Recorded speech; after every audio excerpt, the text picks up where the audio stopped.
एक बार मैं किसी को बोल रहा था तो मेरे मुंह से ये चीज निकली कि सामर्थ्यवान गुरु और निष्ठावान शिष्य जो चाहे वो कर सकते हैं। ठीक है। अब इन ये बात क्यों निकली सामर्थ्यवान गुरु, मतलब अगर किसी की सामर्थ्य है देने की वही दे सकता है। हाँ, और सामने वाले की निष्ठा है लेने की, हाँ। तो ही वो ले सकता है। हाँ, अगर मैं कहूँ कि भाई मैं आपको जो चीज ज्ञान मुझे नहीं है, ठीक है, वो मैं कह दूं, आप कह दो कि मुझे इस चीज का ज्ञान कराओ, मैं कहूँ कि हाँ ठीक है करा दूंगा, लेकिन मैं करा तो नहीं सकता ना। हाँ कर दूं मैं, लेकिन करा नहीं सकता क्योंकि मेरे पास वो ज्ञान है ही नहीं। ठीक है, सामर्थ्य नहीं है मेरी देने की। आप मेरे को बोल दो जी आज मैं आपके अभी आपका शिष्य हूँ, मैं आप झोली फैला के आया हूँ, आज मेरी हालत नाजुक चल रही है, आप कुछ मदद करो, लेकिन अगर मेरी सामर्थ्य नहीं होगी तो मैं नहीं दे सकता। अगर मेरी सामर्थ्य है तो मैंने उठाया और दे दिया। दे दिया। ठीक है, लेकिन आपकी निष्ठा भी होनी चाहिए लेने की। आप किस भाव से आए हो? एक तो ठगने की भावना से आए आदमी, वो भी मांगते हैं, जो घूमते हैं ना, ये दे दो वो दे दो, वो भी एक निष्ठा से भाई। आप एक भिक्षुक बन के आए हो, कहते किसी भी पास जाता है ना आदमी, या भाव पर भाव और स्वभाव, तीन कारण होते हैं जाने के। या तो अगले सामने वाले के पास कमी है तब गया, या आपका नाम ख्याति ज्यादा है इसलिए वो सुन के गया कि वो दानी है, वो हाँ, देता वो है, दे देगा। वो देगा। तीसरा स्वभाव है, उसको ये पता है कि आपका स्वभाव ऐसा है कि मैं अगर आपसे कोई इच्छा मांगूंगा रखूंगा, तो अपेक्षा मना नहीं रखूंगा तो आप करेगा। मना नहीं करोगे। और तीनों ही कारण में अगर कोई दाता है, देने वाला है और सामर्थ्यवान है, तो उसका फर्ज यही बनता है कि वो उसको कुछ ना कुछ चाहे आश्वासन ही देके भेजे कि ठीक है मैं कोशिश करता हूँ, मैं एडजस्ट होंगे तो दिलवाऊंगा। चाहे आश्वासन ही देके भेजे, लेकिन दे के भेजे। अगर कोई आया है तो वो जिन चीजों के कारण आया है वो तीनों ही, अगर वो अभाव में आया तब भी आपका फर्ज बनता है देने का। अगर वो आपका प्रभाव सुन के आया तो आपकी जगत की ख्याति जो है आपकी वो रखने के लिए आपको देना चाहिए। और अगर वो स्वभाव में आया तो वो भी स्वभाव आपको बना के रखना चाहिए। तो तीनों कंडीशन में आपको देना चाहिए। लेकिन अगर आपके अंदर कोई सामर्थ्य है ही नहीं देने की तो आप कैसे दोगे? और अगर आपके अंदर लेने की कहते हैं पात्र भी तो साफ सुथरा होना साफ चाहिए ना, सुथरा होना चाहिए। तभी तो कोई भिक्षा डालेगा। अब भिक्षा मांगने के लिए 10 खड़े हैं, वो भी तो देखेगा कि ये सच में गरीब लग रहा है यार, इसको देना चाहिए। देना चाहिए। है ना, बहुत सारे ऐसे सुबह उठते ही नहा धो लेंगे और पट्टे वट्टे पा के इतनी साफ सुथरे ढंग से निकलेंगे, उनको भीख मांगने का तरीका भी नहीं है क्योंकि संपूर्ण है वो घर से। हाँ। उनकी एक आदत है कि भाई मेरे को यहाँ से ही आजीविका कमानी है अपनी, जरूरत नहीं है घर में दाल रोटी बढ़िया चल रही है, एक्स्ट्रा कमाई के चक्कर में तो उनको ये है मिले मिले, ना मिले तो ना मिले। ठीक है, तो वो जब कटोरा करते हैं ना तो लोग उनको देख के निकल जाते हैं, इनको जरूरत नहीं है। और जो ऐसा दिखेगा भाई कपड़े भी नहीं है पहनने के लिए, हाँ, आप आइज है, ठीक है, और बुरी तरीके से हालत में है, तो उसको चाहे वो 1 रुपए का सिक्का डाले कुछ ना कुछ दे के ही जाएंगे। जी। तो आप उससे सत्ता के पीछे लगो। बहुत बड़े बड़े ऋषि मुनि महात्मा कहते हैं कि नहाए धोए क्या हुआ, जो मन मैल ना जाए, मीन सदा जल में रहे, धोए बास न जाए। अगर नहाने धोने से ही भक्ति होती है तो मछली तो हमेशा जल में रहती है, धोने के बाद भी बदबू नहीं जाती। ऋषि मुनि महात्मा ना जब बैठते थे ध्यान में कई कई साल तक लगातार बैठते थे। एक महात्मा का जिक्र आता था कि उनके ऊपर मिट्टी चढ़ गई ऐसे, हाँ, मिट्टी चढ़ चढ़ के पूरा शरीर उनका मिट्टी ने ढक लिया, दिमाग लग गया था। दिमक लग गया।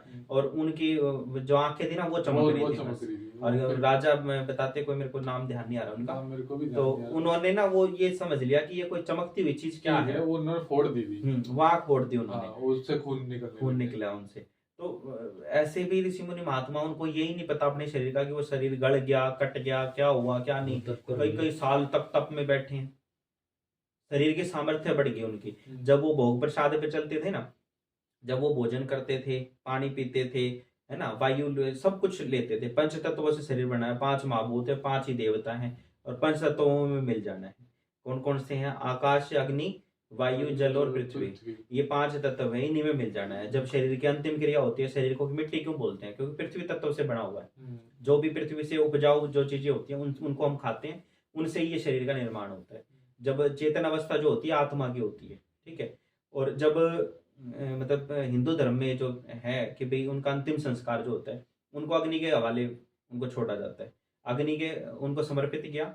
उसके बाद जो उनके अंदर जो वायु का वेग होता है वो वायु में मिल गया, और जलने के बाद जो भभूति बच गई उनकी जो राख होगी उसको वो हड्डियों को जल में विसर्जन कर देंगे। तो जिसका जो हिस्सा था वो उनको लौटा देते, जिसका जो जिस तत्व ने जो दिया था उनको वापस कर दिया।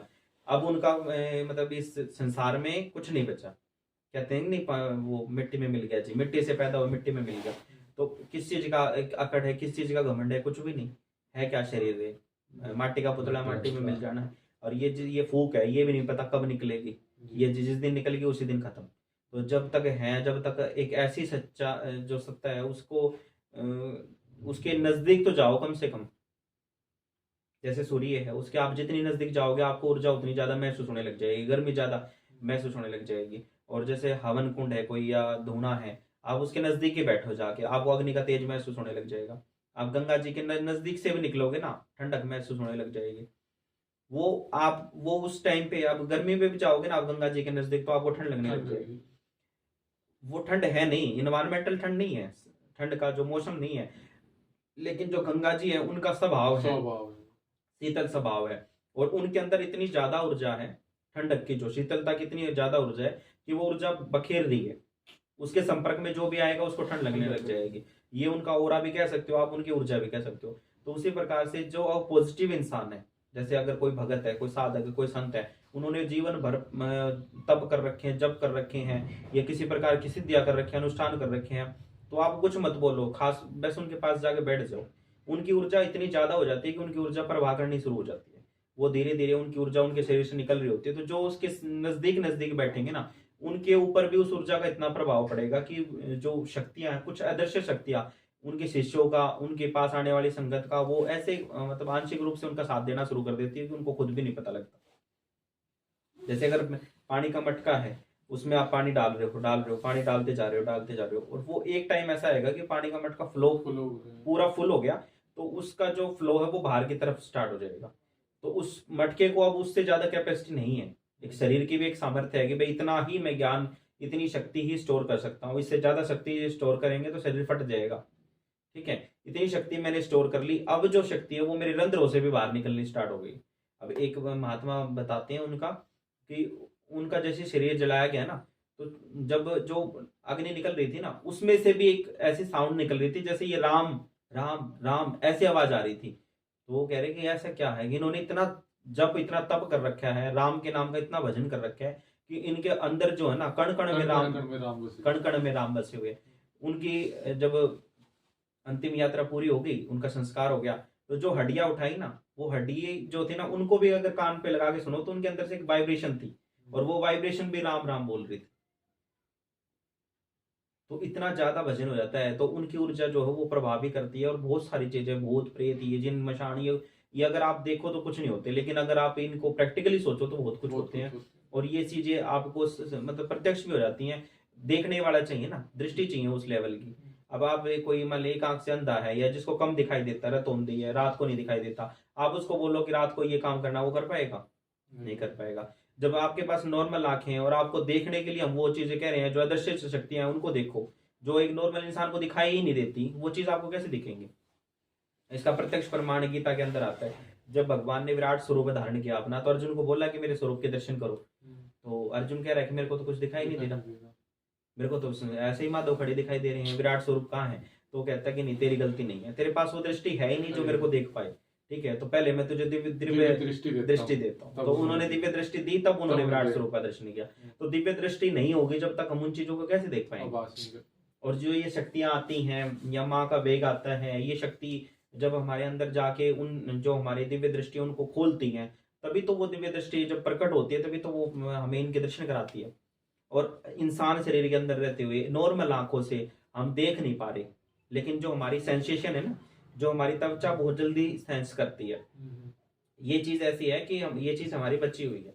क्यों बची हुई है? ज्ञानेंद्रिय जो होती है ना, कान है, हमने खुद दूषित की है, अलग अलग बातें सुनते हैं, चुगली चपाटे सुनते हैं। आप मत सुनो, आप सत्यवक्ता बनो, सत्य बातें सुनो, जो सच्चाई की बातें वो सुनो। धीरे धीरे आपको इतनी दूर का आवाज होने लग जाएगा। अगर कहीं घंटी बजी है ना, आप ये कह दोगे जी 10 किलोमीटर के एरिया में किसने घंटी बजाई।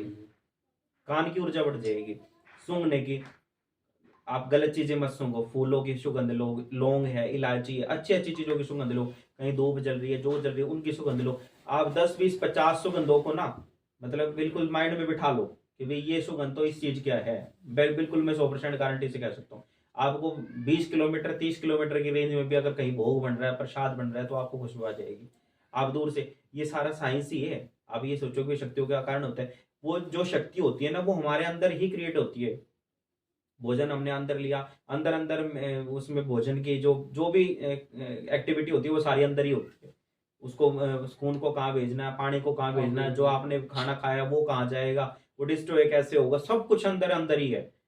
सारा ब्रह्मांड अंदर अंदर है। बहुत सारे आपने देखे 4 साल का बंदा है, और उसको उसकी याद करने की कैपेसिटी इतनी है कि कोई 50 साल का भी ना कर पाए, और एक 50 साल का है उसको नोट गिनने तक नहीं आते। ठीक है, तो सारा माइंड का गेम है, और ये दिमाग की है। बहुत सारे माइंड रीडर हैं, बहुत कहते हैं कि भगत भी माइंड रीडर होते हैं, ऐसा नहीं होता। बहुत सारे, जैसे आप सामने बैठे हो, आप जो भी मन में सोच रहे होते हैं ना, तुरंत वो बता देते हैं, या मतलब लिख भी देते हैं कि भाई आप ये सोच रहे हो। वो माइंड रीडिंग है। आपने मन में बोली कोई चीज और सामने वाले को पता कैसे लगी? आपने मन में तो बोली, आपने कुछ बोला नहीं, होठ हिलाए नहीं, उसको कैसे पता लगी? मतलब उसकी जो जो सेंस करने की जो हमारी जो ज्ञान इंद्रियां हैं, वो इतनी ज्यादा स्ट्रोंग है कि वो आंखों आंखों में समझ गए कि आपको क्या, आप क्या बोल रहे हो, अंदर अंदर क्या चाह रहे हो, क्या मन में आपके सवाल उठ रहे हैं। कई बार सवाल भी बोल देते हैं। ठीक है, ये मतलब उनकी स्ट्रोंग पावर है, अपने ऊपर कंट्रोल है उनका। जब तक हम दूसरों के साथ रहते हैं ना, तो हम दूसरों जैसे बन जाते हैं। थोड़ा समय अपने लिए बिताओ, साइड में बैठ के अपने लिए भजन करो। और भजन का मतलब ये नहीं होता कि आपने जो बताया वही करना, नहीं। आप कोई भी एक नाम ले लो भगवान का, या इनफैक्ट अपना ही नाम ले लो, क्योंकि हर नाम भगवान के ही है। माधव ले लिया, गोपाल ले लिया, कृष्ण ले लिया। उस नाम में आवृत्ति दो। आप बार बार बार बार बार बार बार बार उसी को नाम को रटो। जब उसकी आवृत्ति बहुत ज्यादा हो जाती है ना, तो जैसे रस्सी नहीं होती, घिस घिस के पत्थर को काट देती है, उसी प्रकार से उसकी जब आवृत्ति ज्यादा हो जाएगी, तो वो घर्षण कर करके वो नाम की जो तरंगे है ना, वो इतनी ज्यादा हो जाएंगी कि वो आपके अंदर एक ऊर्जा को क्रिएट कर देंगे। भगत साधक क्या करते हैं, ऊर्जा को क्रिएट करते हैं, और फिर उसका एक गोला सा बना के उसको दे मारते हैं, वो काम बन जाते हैं। काम बनेगा ना, भगत को और ज्यादा मेहनत करनी पड़ेगी। काम नहीं बनेगा तो वो कहेगा ठीक है, मेरी ऊर्जा स्टोर है। लेकिन अगर किसी के काम बनते हैं ना, तो उसको और ज्यादा मेहनत करनी पड़ती है कि अब मुझे और ज्यादा ऊर्जा की जरूरत है, क्योंकि ये इनका काम बन गया, अब और आएंगे, उनका भी काम बनाने हैं, तो फिर। और आप पूजा पाठ मत करो, भक्ति मत करो। भगत तो माँ ने बना दिए ना। भगत हो आप, अच्छी बात है, माँ शक्ति आती है, रोज खेलती है, बैठो आप आराम से, आप जोत बत्ती लगाओ, बैठो माँ के दरवाजे पे। लेकिन भगत आएंगे, संगत आएगी, पूछा दे दोगे आप, लेकिन धीरे धीरे क्या होगा, पूछा देने का वेग कम हो जाएगा, बात करने का तरीके में बदलाव आ जाएगा, तो धीरे धीरे आप एक नॉर्मल इंसान होते चले जाओगे।